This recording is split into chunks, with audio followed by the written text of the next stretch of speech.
Well, hello, my abundant healers. I am popping in here a little bit late. I apologize for my tardiness.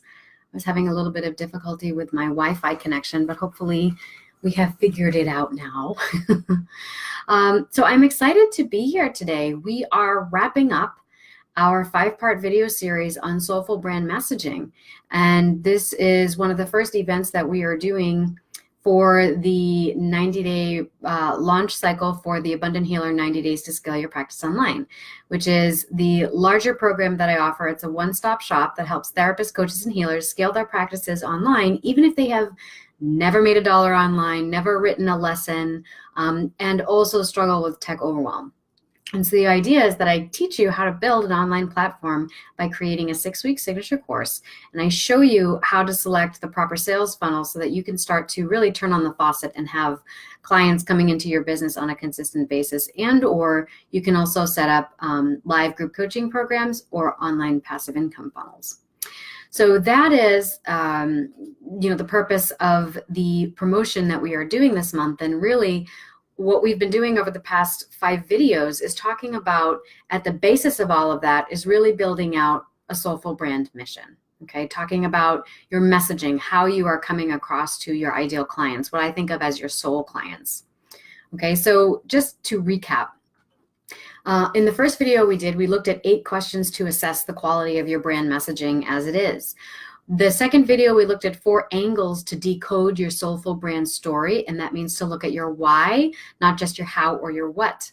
Then we looked at how to identify your brand mission, values, and beliefs.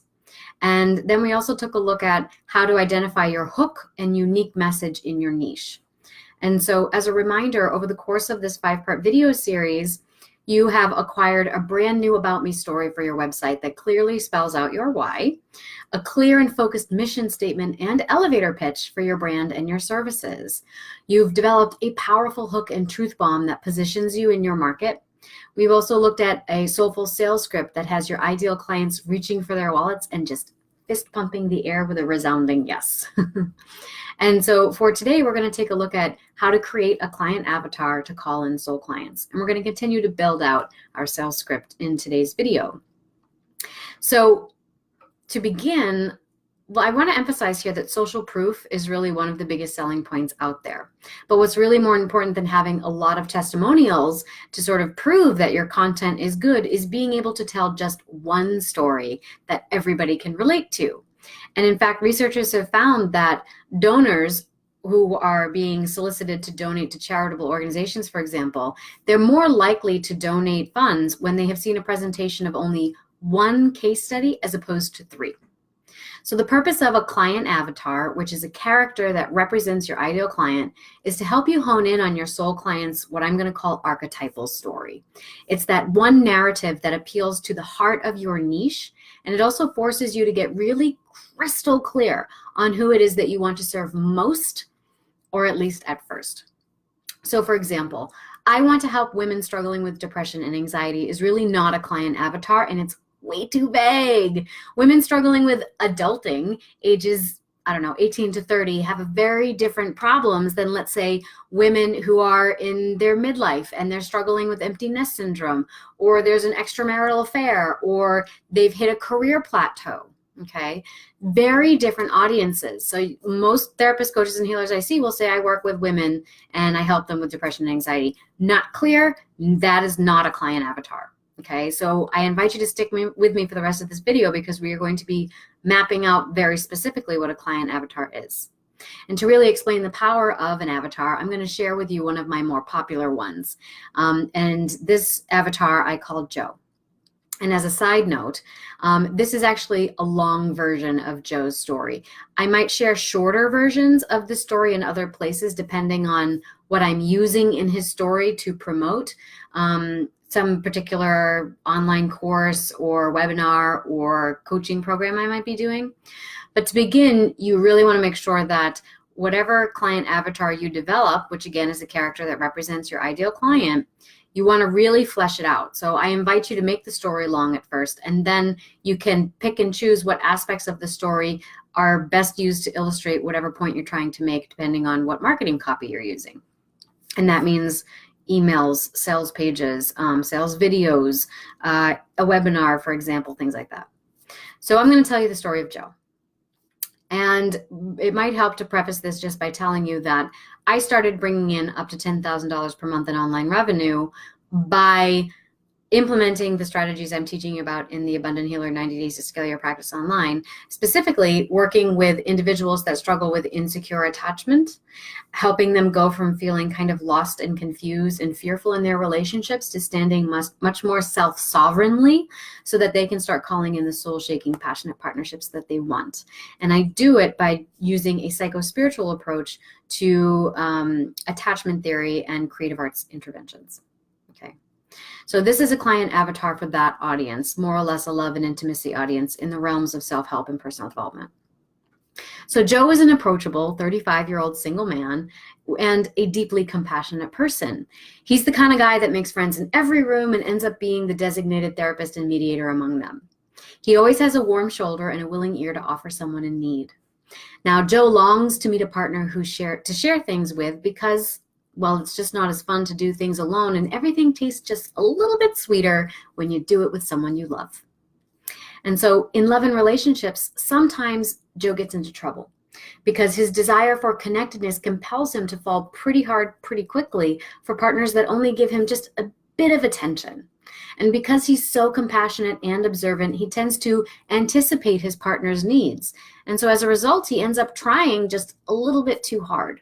And he doesn't think of it as giving in order to get, but he does expect a partner to contribute as much as he does to the relationship, even though he contributes quite a lot. And so he really loves that honeymoon phase of the relationship because there seems to be a seamless way of falling into each other with little to no verbal communication. It's that euphoria of just getting each other. And he really wants it to be like that all the time, and he wants it to deepen over time. But typically, after the first few months, his girlfriends start to feel kind of overwhelmed and like things have moved too fast. And then all of a sudden, he has too many expectations of them. And so Joe starts to feel confused, frustrated, sad, and maybe even a little bit lonely because he thinks that things were going so well. And it's as if the rug has been pulled out from underneath him. All of a sudden, he feels as if he's been disillusioned and misled. But of course, at this point, he's all in and he's willing to make it work. And so he starts bending over backwards to try to suit what he thinks his partner wants. But that involves suppressing his own needs and desires to try to keep the relationship going. And inevitably, underlying resentments start to brew, kind of like a pressure cooker. And so then finally, Joe reaches a threshold and some straw breaks the camel's back. You know, maybe his partner canceled on him yet again, or he starts a fight over something stupid like toothpaste or socks on the floor, suggesting that his partner doesn't respect him because she won't, put the leftovers away that he wants her to. But truly what he's expressing in that moment is the fear that she doesn't really care about him. And so that those leftovers become kind of a metaphor for the widening emotional gap between them. And eventually, Joe's driven to a boiling point. And damn it, he can't take it anymore. And he gives his girlfriend an ultimatum. She can either change her ways and get with the program, or he's going to walk because he can't take it anymore. And so almost immediately, Joe regrets what he has said because his girlfriend responds, well, I can see that you're unhappy and perhaps a break is a good idea because I haven't been so happy myself and maybe we need some space. That wasn't the response that he was looking for. He was just looking for her to meet him halfway. He was just looking for her to start crying and confess how much she loves him and she's willing to do anything to make it work. He was looking for her to prioritize him in the way he prioritizes her, to give up a little bit more the way he gives up so much. But his girlfriend says that she's doing just that. He's clearly unhappy, and so she's prioritizing his feelings by giving him the space to figure them out. And maybe she needs the space too because she hasn't been happy and she's walking on eggshells around him. Well, now Joe feels like he's been too intense. He feels like his demands were probably too high for his partner and he was most likely too hard on her. He wants to contact her immediately and apologize, but his pride won't let him do it. And so he goes home, maybe waits a few days, gets drunk on a Saturday night, and texts, "Miss you" at 2 a.m. after he's had a few. Then perhaps he suggests they could have casual sex to reestablish the connection, even though the status of the relationship is still blurry. And unfortunately, the more available he makes himself to this partner and backs down from that original ultimatum, the more he's convincing his girlfriend that breaking up is the right thing to do. Now, Joe feels like he's really lost control of the situation. He was much more comfortable with the arrangement when he was the one slamming the door, but now his girlfriend has locked it, and it's as if his options have been taken away. And so days and nights are spent preoccupied with this woman. What is she doing? What is she thinking? What is she feeling? Is she stalking his Facebook like he's stalking hers? How does she really feel? Will she come back? What could he do to fix the situation and make her come back? If she texts him an innocent hello, his fantasies spin off into a grand romantic reunion until she declines to meet him in person and said she only wanted to check in on him. And then he analyzes that to death. Is she breadcrumbing him? Is she really still in love with him but fighting some deep inner conflict against her own true feelings? Does she need a grand gesture from him? All she needs to do is ask one little sign and he would go running back in an instant.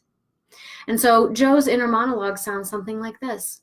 I told her I would be there for her no matter what.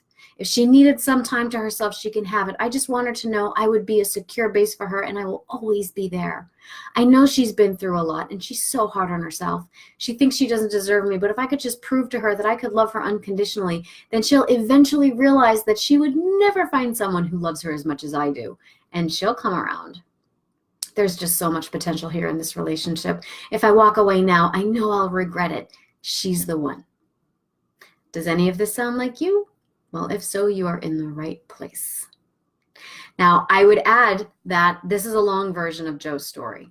And I usually only share this part of Joe's story in a longer presentation and or webinar where I'm trying to share the real flesh and meat and bones of the client avatar so people can start to feel themselves in it. Okay, so I'm going to break down Joe's avatar so that you can start to build your own in this way. And once you're able to talk about your ideal client with this kind of specificity, you will attract people who may not have Joe's exact story, but what you elicited from them affectively with this story, they will resonate with it. It is an archetypal story. And I know that because it came from my own experience, and I've verified it with my online communities. Okay, and I teach you how to build that in the Abundant Healer 90 Days to Scale Your Practice Online. So let's bring it back to Joe. I'm going to break down Joe's avatar so you can start to build your own. And you might want to have a pen and paper handy in order to do this. So the first thing I would tell you to do is get down Joe's basic demographics. And of course, for your ideal client, you will want to do that too. So for example, I gave you some qualifying characteristics. Joe's likable, he's 35-year-old male, heterosexual male, has a big heart, tries a little too hard, right? And then I tell you about his deepest heartfelt desire, and that is to find love. After that, I tell you about Joe's struggles and how he sabotages his chances. He tries too hard and he falls too quickly. Now, because Joe doesn't know how to properly contextualize and handle this problem, he only ends up making it worse. He suppresses his needs until resentment festers, and then he blows up at his girlfriend. Okay, so I want to say that one more time because this is important when we start talking about misconceptions and truth bombs, which we talked about in our last video. If your clients do not know how to properly contextualize and handle what they are doing to continuously self-sabotage, you have to show them how they are mishandling that and how what you are offering them is going to assist in that. So for example, in this story, I share with you Joe's most problematic thoughts and damaging beliefs about his options. This is the only person in the world for me, and I have to sacrifice myself, which I mislabel as unconditional love, which it is not, in order to get her back. And so Joe thinks that he can control other people by martyring himself. But truly, this reveals Joe's emotional inaccessibility. By remaining hung up on someone that doesn't look too closely at him, he doesn't risk being rejected by someone that truly does. And so the only way to get past that kind of fear is to know your worth no matter what happens in relationships. And the only way to do that is to face your fear. And so how do you do that? And so this is where you plug in the pitch for your hook, your method, that which makes you stand out in your niche. And you introduce yourself and explain to your audience why you are a credible voice on this subject. It could include identifying their biggest problem, misconception, what I just pointed out, that they're not currently able to see. So for example, this is how I would plug my programs in. Hi. My name is Brianna McWilliam, and until I learned about the power of attachment styles, which are basically 4 distinct styles of loving, my situation was a lot like Joe's. And it was. As a divorced single mom, I have a history of rocky romantic relationships with unfaithful partners that I felt I needed to rescue with what I thought was unconditional love. But really, I was perpetually giving my power away because I was terrified of stepping into it myself. Now I have a healthy love, the job of my love life, the job of my dreams, and even improved relationships with my friends and family. And since learning about attachment styles, I've also put my talents as an educator and a licensed creative arts therapist to work, creating online courses in self-help and personal development for lovers like you who want to feel satisfied and at ease in romantic partnership. And so that's why I've created the online course, Anxious Attachment 101, 5 days to take the open heart from clingy to confident. This course is for open-hearted individuals that struggle with anxiety in push-pull relationships who are ready to start calling in these soul-shaking, passionate partnerships that they want in only 5 days without having to spend a ton of money on experts and gurus or years in therapy with no tangible result. So, see what I did here? I identified my ideal client's biggest problem or misconception about their problem that they're not currently able to see. And in this circumstance, I said giving power away as a demonstration of unconditional love. And that is that there is a misconception about what unconditional love is. Okay. And then I tell them what I've discovered in the process of getting to where I am now, and that is the power of attachment styles. And so then I introduce the name of my program and my elevator pitch, which we've already gone over. So you could also include a description of the program itself here with several juicy bullets that address the biggest pain points for your audience, and then a call to action to have them check it out or purchase the course or sign up for your free training or whatever it is that you're offering. So that is an example and a summary and kind of a breakdown of what a client avatar is, how essential it is that you have something like this when you are addressing your soulful brand messaging, because this is going to give you such tremendous clarity on who it is that you're trying to reach. And once you are clear on who it is you want to reach, then they become very clear that you are the one for them. I hope that makes sense. So for today, I invite you to just take a crack at creating your own client avatar. And you could even post it in the comments below and you tag me at Brianna McWilliam and I will give you some feedback on it. And lastly, if you are interested in learning more about how I apply these practices into generating passive income online as well as group coaching programs, you can check out my program, The Abundant Healer 90 Days to Scale Your Practice Online. It is currently in an early bird enrollment, which means that there's $500 off enrollment if you sign up now. And it also includes the exact steps that I took to start bringing in up to $10,000 per month in online revenue as a therapist, coach, and healer myself. And so this is, again, I'm going to give you, this is my elevator pitch, and you want to pay attention to how I do this because one day you may be doing this with me.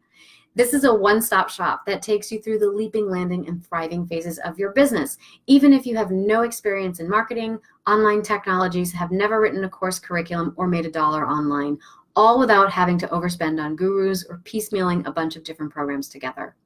And so this program will have you attracting the clients and cash flow that you want while stepping into your spiritual sovereignty. Because what makes this program stand out and truly unique is an emphasis on spiritual wealth. Now, if you're interested in learning more about that, I invite you to hop on over to the information page where you can check out the early bird rate as well as many more details about the course. And there's also an option if you're not quite sure to book a private consultation with me.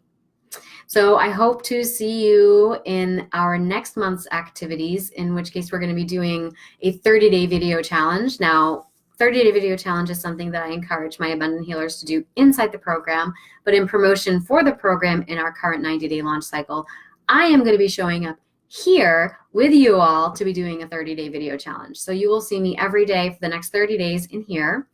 I'm going to be doing some longer video series talking more about what you can expect in next month's webinar. We're going to be doing a free training and webinar towards the end of next month. So keep your eyes open for some registration for that. It's going to be called 3 Steps to Build a Profitable Online Platform and Soulfully Attract High-Paying, Consistent Clients as a Therapist, Coach, and Healer. I know it's a mouthful. So keep an eye out for registration for that. That's going to be our event in next month. So 30-day video challenge and a free webinar training. So make sure you stay tuned. And I would love it if you come up with a client avatar to post it in the comments below here, tag me, and I will give you some free feedback. So thank you for joining me here today. And I look forward to seeing you more in the coming weeks. Oh, and we have some individuals here. We have Suzanne and Katie. So when you are picking the age of your client, you have Joe's 35 years old. Is that because you have an age range and 35 falls in the middle? Yes. Well, part of that too is because I have an online community and I've polled my community to find out what their average age is. Also, because I run Facebook ads to my sales funnels, Facebook will tell me in the analytics for my Facebook ads the age of the people that are responding to my ads. So teaching you Facebook ad strategy and all of that is also part of the Abundant Healer program. As you, Suzanne, I know you know. Oh, thank you. I'm glad you think it's an amazing course. Well, thank you for watching, everyone. And again, even if you're watching this on the replay, you can always post your feedback in the comments below. Tag me at Brianna McWilliam, and I will give you some feedback.